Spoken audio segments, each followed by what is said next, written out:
Hallelujah, hallelujah. Hallelujah, hallelujah. Tubahaye ikaze muri ikiganiro. We welcome you to this program, Ukuboko kw'Imana. The Hand of God, Musanga kuri Awakening Revival Mobile TV.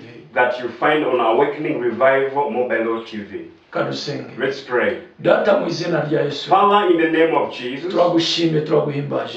we praise you and worship you. Tuguhaye icyubahiro. We honor you. Umwuka wera turakwakira. Holy Spirit, we welcome you Nguvugane natwe. to talk to us Ubishuri bihishe. and reveal hidden Izina things. rye rihabwe May icyubahiro. your name be glorified. Ukize kandi ubohore. Heal and set free, Kugira ngo izina rye rihabwe so that icyubahiro. your name will be glorified, N'ubwoko bwe bugubwe so that neza. your people will feel well. Mu izina rya In Yesu. Jesus' name. Amen. Amen. Ndagira ngo turebere hamwe. I want us to see together. Tugiye ku gice cya gatandatu gusenga ntabwo gukura amahame We y'Imana. go to part 6. Praying does not remove the principles of God. Tugiye ku gice cya gatandatu. We are going to part 6. Gusenga Praying ntabwo gukura amahame does y'Imana. not remove the principles of God. Ka turebe mu gitabo cyo gutegeka kwa kabiri. Let's look in the book of Deuteronomy, Gutegeka kwa kabiri bice 28. chapter 28, Murongo wa mbere n'uwa kabiri. from verse 1 to verse 2. Kadusome mu izina rya Let's Yesu. read in Jesus' name. Nugira umwete wo kumvira Uwiteka Imana yawe no kwitondera amategeko yose no kwitondera amategeko yayo yose ngutegeka uyu munsi. Uwiteka Imana yawe izagushumbisha amahanga yose yo mu isi. Umurongo wa kabiri. Kandi iyi migisha yose izakuzaho ikugereho niwumvira Uwiteka Imana yawe. Amen. In the book of Deuteronomy, chapter 28, from verse 1 to verse 1. If you fully obey the Lord your God and carefully follow all his commands I give you today, the Lord your God will set you high above all the nations on earth. Verse 2. All of these blessings will come upon you and accompany you if you obey the Lord your God. Amen. Amen. Turashimira Imana cyane. We thank the Lord a lot Kubwo uyu mwanya tugezemo. for this moment we have reached. Ijambo ryatubwiye The word has told us, ngo niwumvira amateka n'amategeko agutegeka uyu munsi. when you obey the commands of God today, Ukayitondera and you obey them, kandi ukayumvira. and then you obey it, Hallelujah. hallelujah, Ngo Uwiteka azagushumbisha amahanga yose. the Lord will put you high above the nations. Bisobanuye ngo Meaning that- hari inzira Uwiteka gushakamo. Meaning that there are some ways the Lord needs you to be in. Hari ibikorwa Uwiteka gushakamo. There are some deeds or works the Lord needs you to be in. Hari ibyo adashaka gukora. There are things He doesn't want you to be, to do. Hari work. ibindi ashaka There gukora. are other things He really wants you to do. Muri ibyo rero niwumvira amateka n'amategeko So y'Uwiteka among all of those, once you follow and obey the commands and the statutes of the Lord agutegeka that uyu munsi, that He commands you today, azagushumbisha amahanga He yose. will set you high above all the nations. Gusenga rero ntabwo gukura amahame y'Imana. So praying does not remove the principles of God. Nasanze abantu benshi I- bashobora kwiyiriza no gusenga. I found most people can fast and pray.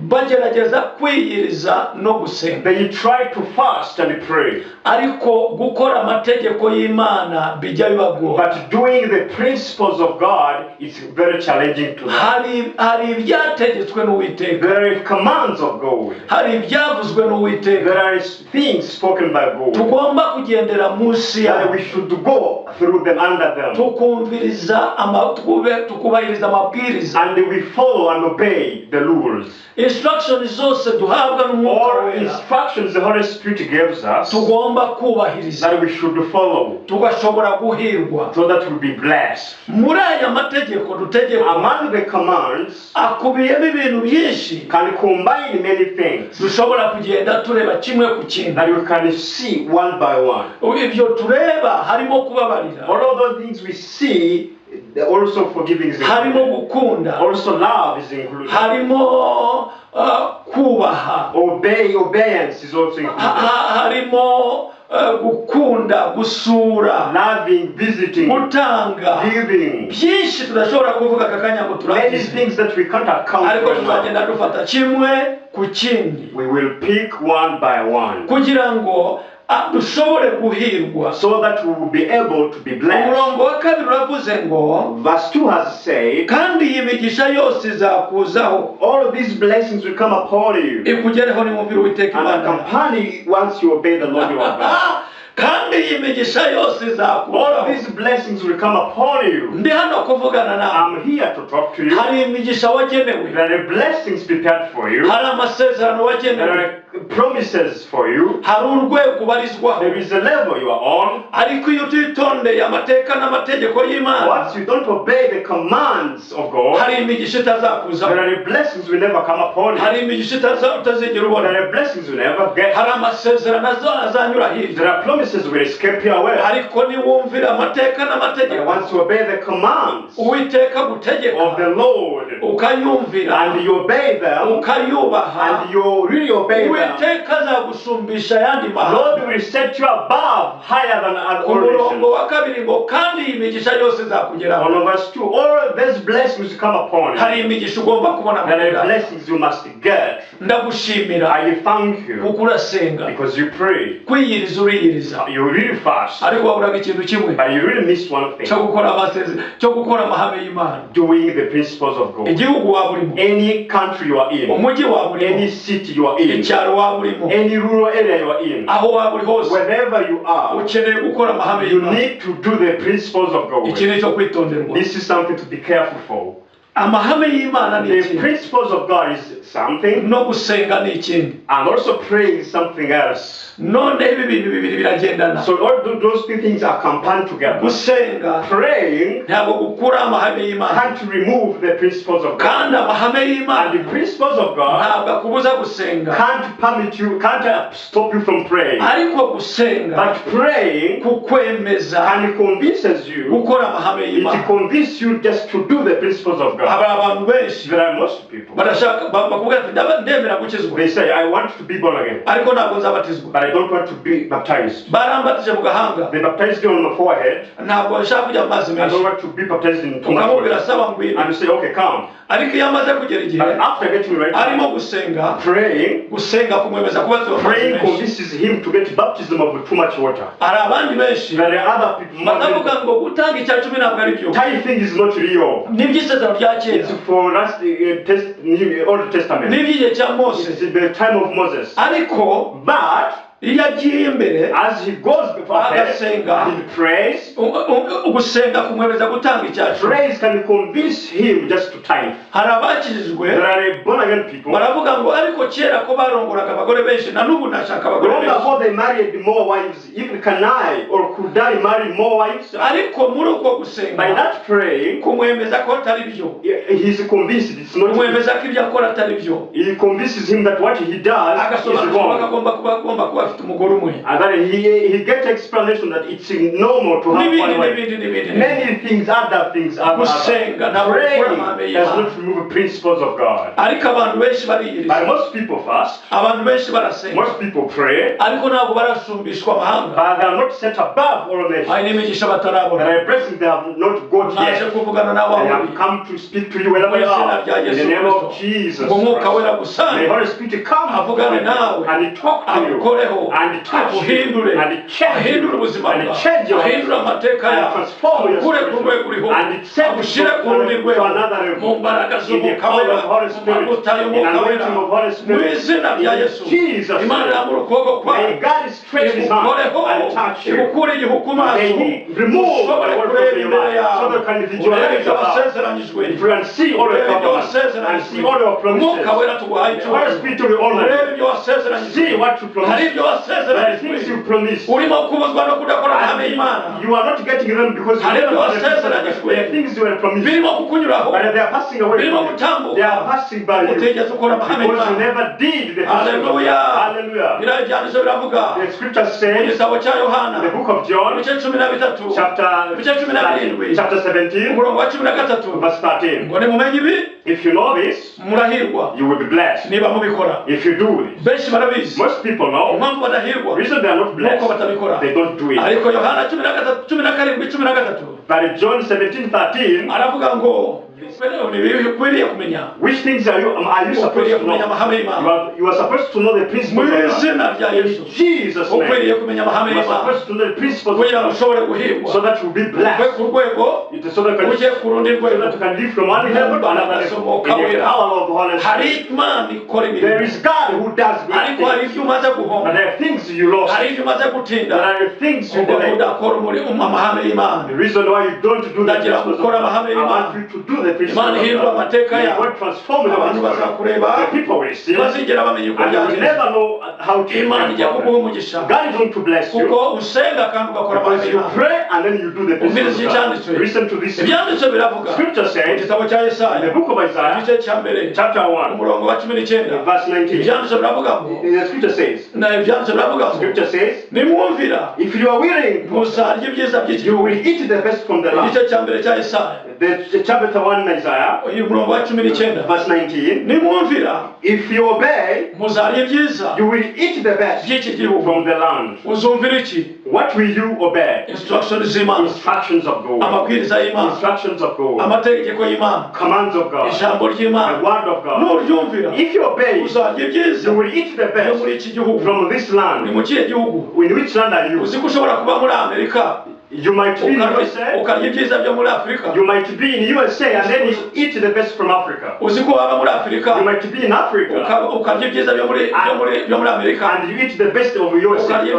Ukarya ibyiza byo muri China Or you may eat the best from China. kuko wumviye. Because you obey. Nimwumvira Once you obey, muzarya you ibyiza will eat the best by'iki gihugu. from this land. Ukeneye kumvira You need obedience. ugakora amahame And y'Imana, you do the principle of ugakora God. ijambo ry'Imana. And you do the word of Ubwiriza God. umurongo wa 20 Listen to the verse 20. igice cya mbere cya Yesaya Isaiah chapter 1, umurongo wa 20 verse 20. ibyanditswe biravuga ngo Scripture says, ariko nimugoma, but if you resist and rebel, ariko nimugoma, if you rebel, ariko if nimugoma you abominate Uwiteka, the Lord, ariko nimugoma if you abominate against the inkota Lord, izabarya. the sword will kill you. kuko ari akanwa k'Uwiteka kabivuze. So it is the mouth of the Lord that has said Yesaya it. igice cya mbere umurongo wa 20 Isaiah chapter 1 verse 20. umurongo wa 20 Verse 20. ariko nimugoma If you abominate, inkota izabarya. the sword will pick you. kuko ari akanwa k'Uwiteka It is kabivuze. the mouth of the Lord that has spoken it. Ndavugana nawe. I'm talking to you right Mu now. mbaraga In the z'umwuka wera, power of Holy mu mavuta Spirit. In y'umwuka the wera, anointing of Holy aho uri Spirit. hose Wherever you Imana are, yagukeneye. God needs you. Irashaka guhindura amateka God yawe. wants to transform your Irashaka life. guhindura Wants ubuzima to bwawe. transform your Yiteguye life. kurambura ukuboko kwawe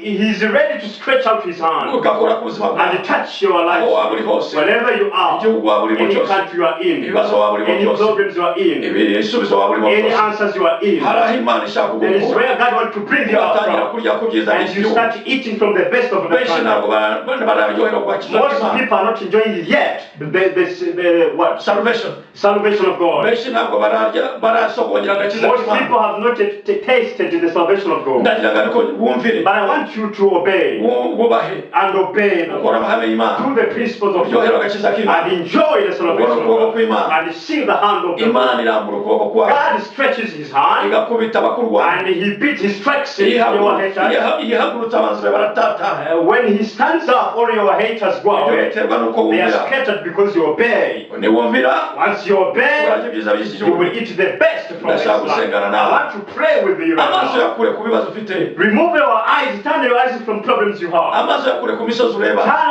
away your eyes from the mountains you Amaso see. yahanga Uwiteka. But bring back your eyes to the Lord. Niyo ngabire ukingira. He is our shield. Nicyo gihome He is twishyamo. our stronghold. We are hiding in. Kandi niwe buhungiro And duhungiraho. he is our exile. Niwe mbaraga zacu. He is our power. Niwe gakiza He is kacu. our salvation. Niwe cyubahiro He is cyacu. our Niwe honor. byiringiro He is byacu. our hope. Niwe munezero He is wacu. our joy. Ni byose muri He is byose. everything in Niwe everything. muburanyi wacu. He is our judge. Niwe mucamanza He is our wacu. judge. He is our magistrate. Hallelujah. Hallelujah. Ndashaka gusengana I nawe. want to pray with you. Data mu izina rya Yesu. Father, in the name of Jesus, Ndagira ngo unyemerere. I want you to allow me Uzamure ibihugu byose. to lift up all these nations Bishyire mu maboko and yawe. put them in your hands. Ibihugu byose. All countries, Iyi si yose. in this world, entire Yuzuye world, abantu bawe. is full of well people. Bose baragukeneye. All of them need you. Bose All of baragushaka. them want you. Bose All of barasenze. them pray. Nanjye ndasenze. Even me too, I pray. Bashyira mu maboko yawe. I put them in your hands Rambura ukuboko so kwawe. that you may stretch out your Bakoreho mu hand izina and rya touch Yesu. them in the name of Hari Jesus. abarwayi. abarwayi, even sick, hari abari mu magereza, there are prisoners, hari abangumba, there are hari barren, abashomereye, there are hari jobless, abafite amadeni, there are dead, hari abatiga, uneducated hari people, abari mu bitaro, sick abantu people, bafite ibibazo bitandukanye. people with a different Ariko problems. ndatumisha ijambo But I ryawe send you your word kubasanga aho bari to hose. find them wherever they are. Ndabisaba mu izina rya Are you Yesu. asking in the name of Urambura Jesus ukuboko kwawe. to stretch out your Ukore hand kuri abo and basasi. touch the madman, Ukore kuri abo the basasi. mad people, touch Ukore them, ku bana bo mu mihanda. touch the street Ukore children, ku barushe n'abaremerewe. touch the afflicted people, Ukore ku bantu batandukanye. touch different people Mu mbaraga in the power of the Holy mu Spirit, mavuta in the y'Umwuka. anointing of the Holy Dadi Spirit. waravuze mu ijambo ryawe. Father, you said in your word, Byakozwe n'intumwa. in Acts Ibice 10. chapter 10, chapter 10, Umurongo wa 38. verse 38, Umurongo wa 38. verse 38. Ngo ni izina rya Yesu w'i It Nazareti. is the name of Jesus of Nazareth, Washyizweho imbaraga. who are poured the power Umwuka of wera the w'Imana. Holy Spirit of Akagenda God, akirira neza. and he served Abo all bose Satani atwaza the igitugu. people oppressed. Abo Satani atwaza Those igitugu. people Satan oppressed. Waravuze mu ijambo You said ryawe. in your Mu word, Baheburayo in Hebrews, 13. it's 13, Umurongo wa 8. verse 8, Uko wari urejo. as you were yesterday, Uko wari urejo. as you were yesterday, Muri uyu munsi. it's like how you are today, Kandi uzahora it's like ateka. always will be to every time. Ejo wagiriraga neza abo Satani atwaza igitugu. Yesterday you blessed the oppressed ones. N'uyu munsi ndagusaba. Even now I ask Ugende you, n'abagaragu bawe. go with your servants, N'abashakazi bawe. go with your maid Ugirire servants, neza. serve them Abo well. Satani atwaza igitugu. Those who oppressed Muri ones, izo mbaraga. through that Muri ayo power, mavuta. in that anointing, Kuko ari kumwe nanjye. because he's with me, Turatuma ijambo he rye. send his word, Kandi aragusanga and he's aho going uri. to find you alive now. Arakubohora. He's going to set you free. He's Aragukiza. going to heal you. Arahindura He's amateka going to yawe. transform Mu your izina rya Yesu. Jesus. Abari abasazi mukire. The madman may Abari madman be abasazi healed. mukire. May the madman be healed. Abatagendaga mugende. May crippled ones move. Abatumvaga mwumve. May the deaf hear. Abatavugaga muvuge. May the mute speak. Buri wese hari. Everyone will Abari mu have bitaro muhaguruke. May the sick people stand. Mu izina rya Yesu. In the name of Jesus. Ibitashobokaga bitangire May gushoboka. impossible become Mu mbaraga possible. In z'Umwuka the wera. power of Holy Mu Spirit. mavuta y'Umwuka In wera. anointing of Holy Mwakire Spirit. imbaraga. Receive power. Mwakire amavuta. Receive anointing. Mwakire umwuka w'Imana. Receive Holy Spirit. Muhaguruke. of God. Ibyo mutashoboraga gukora. Stand where you are unable to Mu izina rya stand. Yesu Kristo w'i In the Nazareti. name of Jesus Christ of Nazareth. Hallelujah. Imana ibamugisha. May God bless Imana you. ibagire neza. May God serve you well. Ushobora kuba You utarakizwa. may not be saved yet, Urashaka gukizwa. and you would like to be saved. Subira muri aya magambo. Repeat such words. Vuga ngo mwami Say, Yesu. Lord Jesus, Numvise ijambo I have ryawe. heard your word, Nserwa and n'urubanza. I'm convinced. Ndakwinginze. I beg you, Mbabarira ibyaha forgive byose. all of my sins. Ibyo nibuka. Those sins I remember, N'ibyo ntakibuka. sins I don't remember Iyo yet. wagize amaraso yawe. Wash me with your blood. Mwami Yesu. Lord Jesus, Hanagura izina ryanjye mu gitabo cy'urukundo. delete my name from the book of death. Uryandike mu gitabo cy'ubugingo. Write it in the book of life. Uyu munsi ndapfa. From today, confess. Ndakijijwe. And I'm born again. Satani imirimo ndakwanze. Satan, with your works, I hate you. Nakiriye Yesu. I receive Jesus. Niwe mwami w'ubugingo He is bwanjye. the king of my soul. N'umukiza w'ubugingo bwanjye. He is my savior in my life. Mu izina rya In the Yesu. name of Jesus. Shaka abantu bakijijwe. Search for Christian people. Shaka itorero ry'abantu bakijijwe. Search for Christian church. Ugiyeyo usenge. Go there and pray. Baraza kugufasha. They will guide you. Mu izina rya Yesu. In the name of Jesus. Izo nomero zanjye ziri aho. My contact is there. Na email. Even my email is Uko there. ushaka kutuvugisha. Whenever you want to talk to us, Ushobora you kutuvugisha. can talk to us. Imana ibamugisha. May God bless you. Turashaka I kubashimira. want to thank you Uburyo murukurikirana. for the way you follow us, Subscribe mukora. for the way you subscribe for us, Shares mukora. for the way you share for us. Imana ibamugisha. May God bless you. Murakoze kudukunda. Thank you for loving us. No gukurikirana Thank ibiganiro you for byacu. following our programs. Imana iri kumwe nawe. God is with you. Imana ibagira neza. May God serve you well. Niba hari inshuti yawe. If there's any friend of yours, Yoherereze nayirebe. send it to him and Uraza kuba ufatanyije nanjye. you will cooperate with me Ubutumwa bwiza. to do the evangelism of Mu izina rya God. Yesu. In the name of Jesus. We Turabakunda. love you. Imana ibamugisha. May God bless you. Mu izina rya In the Yesu. name of Jesus. Shalom, shalom. Shalom, shalom.